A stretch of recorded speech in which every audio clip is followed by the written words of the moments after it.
आइए बच्चों, अगला क्वेश्चन चालू करते हैं आपके साथ। क्वेश्चन नंबर 3, चैप्टर का नाम है फाइनेंशियल स्टेटमेंट। हम कर रहे हैं टीएस गरवाल सर की बुक से।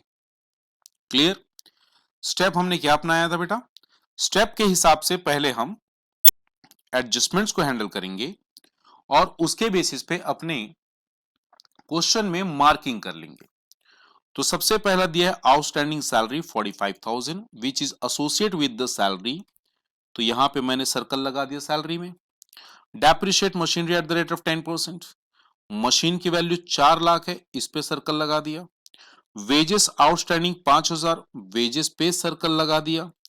अगला है रेंट प्रीपेड, रेंट पे सर्कल लगाया। Provide interest on capital, capital कहां है? यहां है, हमने इसमें सर्कल लगाया। और फिर बोला है क्लोजिंग स्टॉक हमारा 8 लाख रुपए का है, जो हमको दो जगह पुट करना है। ठीक है बच्चे, क्या अब हम डायरेक्टली पोस्टिंग स्टार्ट कर सकते हैं? चलिए चालू करते हैं। सबसे पहला आ गया मशीनरी, और जो मशीनरी है मेरे बच्चे, वो आपका कहां आता है? ट्रेडिंग में बिल्कुल नहीं, P&L बिल्कुल नहीं, बैलेंस शीट। बैलेंस शीट में एसेट साइड आप यहां पे लिखेंगे मशीन।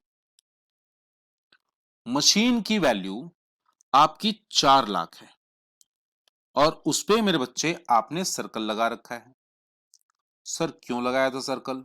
मेरे बच्चे आप एक काम करिए, पॉइंट नंबर 2 पे आइए। क्या बोला है? Depreciate machinery at 10%। तो हम क्या करेंगे, मशीन की वैल्यू 4 लाख है, इस पे कैलकुलेट करेंगे 10% विच कम्स टू 40,000। तो 4 लाख माइनस 40,000, ये वैल्यू हो जाएगी 3,60,000। क्या ये समझ में आया?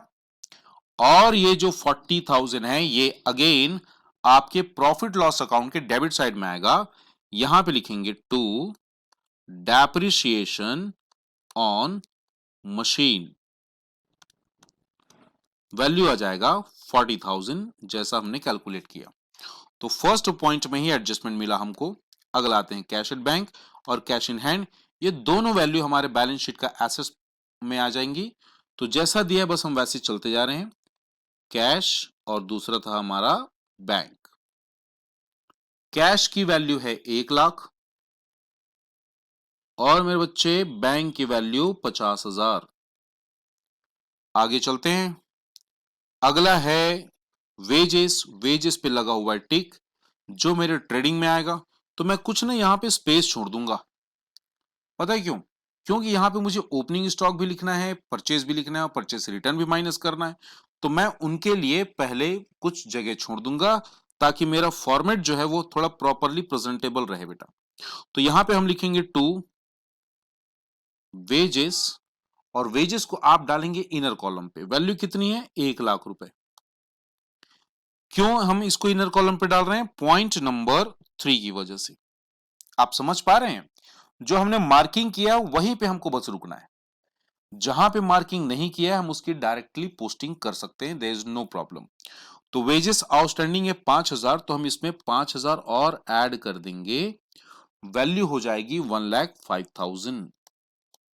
और बच्चे सेम चीज आपके बैलेंस शीट में भी आएगी, और लिखेंगे इसको आउटस्टैंडिंग वेजेस, वैल्यू हो जाएगी 5,000। मैंने पहले ही बोला है ना आपको, ट्रायल बैलेंस का आइटम ट्रेडिंग, P&L या बैलेंस शीट तीनों में से एक जगह आएगा। एडजस्टमेंट्स में जो आइटम्स गिवन है वो कम से कम दो जगह आएंगे, कम से कम दो से ज्यादा भी हो सकता है।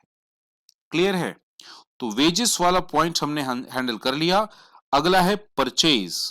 समझ में आया हमने जगह क्यों छोड़ी थी? To purchase. मेरे बच्चे परचेज के साथ कुछ भी रिटर्न नहीं है, तो हम डायरेक्टली इस वैल्यू को यहां लिख सकते हैं 8 लाख रुपए। और वैसे ही परचेज का के बाद next item is opening stock. तो यहां लिखेंगे आप टू ओपनिंग स्टॉक। अब समझ में आ रहा है आपको ये स्पेस हम क्यों छोड़ रहे हैं? To opening stock. स्टार्टिंग में हो सकता है आप आगे पीछे कर लो, कोई प्रॉब्लम नहीं है, बट धीरे धीरे आपको इसकी आदत पड़ जाएगी, आपको समझ में आ जाएगा। 6 लाख रुपए। ओपनिंग स्टॉक के बाद हमारे पास है सन्ड्री डेटर। कोई मार्किंग नहीं है, कोई प्रॉब्लम नहीं है। आप सीधा सीधा इसको अपने बैलेंस शीट के एसेट में डाल सकते हैं। यहां पे लिखेंगे डेटर। और डेटर की वैल्यू 7,30,000, जो वैल्यू गिवन है बस उसको पुट कर दीजिए। Next value, next item rent, और रेंट पे लगा हुआ है मार्क, सर्कल लगा हुआ है। रेंट पहले तो हमारा P&L के डेबिट में आता है, तो टू रेंट लिख लेंगे। मेरे बच्चों रेंट की वैल्यू है कितनी? रेंट की वैल्यू है 45,000। आप ऐसा करिए, पॉइंट नंबर 4 पे आइए। ये रेंट प्रीपेड 10,000, प्रीपेड रेंट अपने एक्चुअल एक्सपेंसेस से माइनस हो जाएगा, तो यहां पे हमारे पास वैल्यू बचेगी 35,000। और चूंकि ये प्रीपेड है तो ये हमारा एसेट बनेगा, तो हम इसको बैलेंस शीट के एसेट साइड में लिखेंगे, pre paid rent value 10,000। Clear? Prepaid rent, rent के बाद हमारा पॉइंट आता है कमीशन। मेरे बच्चे कमीशन एक ऐसा आइटम है जो हम देते भी हैं और लेते भी हैं, तो पता कैसे करें कि ये कमीशन हमने पे किया है कि रिसीव किया है? मेरे बच्चे बस इतना देखिएगा किस साइड में लिखा हुआ है। अगर कमीशन के सामने डेबिट लिखा है या फिर कमीशन इटसेल्फ डेबिट साइड में पोस्टेड है, इसका मतलब आप समझ जाइए कि आपने कमीशन पे किया है, दैट इज योर एक्सपेंस, और ये एक्सपेंस आपके प्रॉफिट एंड लॉस के डेबिट साइड जाएगा। तो यहां लिखेंगे टू कमीशन, और कमीशन की वैल्यू 25,000 क्वेश्चन में गिवन है। क्लियर? कमीशन के पश्चात हम आते हैं जनरल एक्सपेंसेस, पिछले क्वेश्चन में भी किया था, जो हमारे P&L का पार्ट होता है। यहां लिखेंगे टू जनरल एक्सपेंसेस, और जनरल एक्सपेंसेस वैल्यू है 80,000। नेक्स्ट, जनरल एक्सपेंसेस के बाद सैलरीज, और देखेंगे जरा सैलरी पे मार्क लगा हुआ है, सैलरी हमारे P&L के डेबिट में तो आएगा ही आएगा।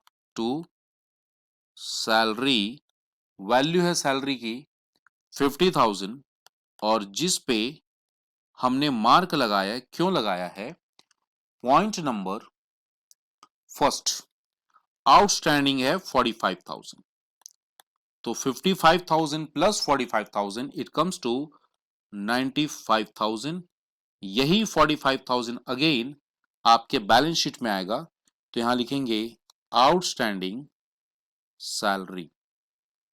आउटस्टैंडिंग सैलरी वैल्यू हो जाएगा 45,000। 45,000 सैलरी के बाद आप अगले आइटम पे आएंगे जरा। क्रेडिट साइड में सबसे पहला आइटम कैपिटल है। कैपिटल, आप बैलेंस शीट में सबसे पहला आइटम डालेंगे कैपिटल। ठीक है बेटा, कैपिटल की वैल्यू है कितनी? 9 लाख, और उस पे हमने मार्किंग कर रखा है। क्यों कर रखा है? Point number 5, interest on capital. तो इंटरेस्ट ऑन कैपिटल का ट्रीटमेंट क्या होगा बच्चे? हम इसके 5% को, विच इज 45,000 को ऐड करेंगे, और यही 45,000 हमारे प्रॉफिट एंड लॉस में एज एक्सपेंस बुक किया जाएगा। तो यहां लिखेंगे to interest on capital, IOC, interest on capital. Clear है? आप डाल दीजिए 45,000 यहां पे, 45,000। उसके बाद हम लिखेंगे यहां पे सेल्स। सेल्स हमारे ट्रेडिंग के क्रेडिट साइड में आ जाएगा। यहां डालिए सेल्स। सेल्स की वैल्यू है 16 लाख रुपए, जैसा वैल्यू आप वैसा ही एग्जैक्टली पुट कर देंगे। मैं थोड़ा इसको बड़ा कर देता हूं। ठीक, हाँ, सेल्स आ गया 16 लाख। सेल्स के बाद आता है sundry creditor which is 4,50,000, balance sheet का लायबिलिटी। यहां डालेंगे sundry creditor 4,50,000, it's not 45,000. Okay, now last one, interest received, that is nothing but our other income। तो आप अदर इनकम को P&L के क्रेडिट साइड में डालेंगे। यहां लिखेंगे इंटरेस्ट बाय इंटरेस्ट, वैल्यू है आपकी कितनी? 30,000। हो गया बेटा। एक आइटम क्लोजिंग स्टॉक हमसे छूटा हुआ है, उसको भी पुट कर लेते हैं। ठीक है मेरे बच्चे, आउटस्टैंडिंग क्लोजिंग स्टॉक की वैल्यू है 8 लाख, जो हम यहां डालने वाले हैं। ठीक है, कहां कहां डालेंगे? ट्रेडिंग के क्रेडिट साइड में आप डालेंगे क्लोजिंग स्टॉक जिसकी वैल्यू कितनी आ जाएगी? क्लोजिंग स्टॉक की वैल्यू ऑलरेडी गिवन है हमको 8 लैक्स। 8 लैक्स आप यहां पे डालिए और सेम चीज सेम आइटम हमारा एसेट बनेगा यहां पे क्लोजिंग स्टॉक 8 लैक्स। ये क्वेश्चन हमने 90% सॉल्व कर लिया है, बस टोटल बचा हुआ है। चलिए आइए जरा फिर टोटल लगाते हैं। पहले हम पकड़ेंगे अपना ट्रेडिंग अकाउंट। ट्रेडिंग अकाउंट में आप ध्यान से देखिए, क्रेडिट साइड का टोटल आपका आ जाएगा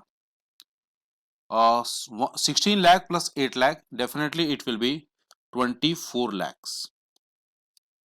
और ये इस तीनों का टोटल हमारा आ जाएगा 15 लाख 5,000। माइनस करेंगे, बैलेंस निकालेंगे, बैलेंस आ जाएगा हमारा ग्रॉस प्रॉफिट, तो 2 जीपी, और जीपी की वैल्यू आ जाएगी 8,95,000। आप टोटल करके अकाउंट को क्लोज कर दीजिए, 24 लाख यहां पे आ जाएगा। फिर इसी जीपी को पकड़ के हम चलेंगे कहां? अपने प्रॉफिट एंड लॉस अकाउंट में। यहां लिखेंगे by gross profit which is 8,95,000, और फिर से हम इसका टोटल लेंगे तो ये आ जाएगा 8,95,000 प्लस 30,000 कम्स टू 9,25,000। मुझे वैसे ही अपने डेबिट साइड का भी टोटल चाहिए यहां का। इसका टोटल आता है मेरे बच्चे 3,20,000। 3,20,000। Now I need my NP, तो हमारा नेट प्रॉफिट आ जाएगा 9,25,000 माइनस 3,20,000 विच कम्स टू 6,05,000। बस इस अकाउंट को भी टोटल करके आप क्लोज कर दीजिए, 9,25,000 ये भी क्लोज हो गया, और हमारा एनपी 6,05,000। ये एनपी कहां जाएगा आप बताइए? ये जाएगा कैपिटल के पास। कैपिटल में हम इसको ऐड करेंगे कि माइनस? डेफिनेटली ऐड करेंगे 6,05,000, तो फाइनल वैल्यू हमारे पास आएगी 15,50,000। और बस हमको क्या करना है बेटा? बैलेंस शीट को टोटल करके दोनों साइड इक्वलाइज करना है। अगर आप 15,50,000 में आप टोटल करें तो वैल्यू आ जाएगी 20,50,000, और एग्जैक्टली सेम वैल्यू आपको एसेट साइड भी मिल जाएगी 20,50,000। मैंने आपको पहले बताया हुआ है कि अगर बैलेंस शीट का टोटल आपका सही आता है तो आप समझ जाइए आपने बैलेंस शीट और पूरा क्वेश्चन बिल्कुल सही बनाया है। तो ये रहा आपका ट्रेडिंग, ये रहा P&L अकाउंट, और ये रहा बच्चे बैलेंस शीट। क्लियर?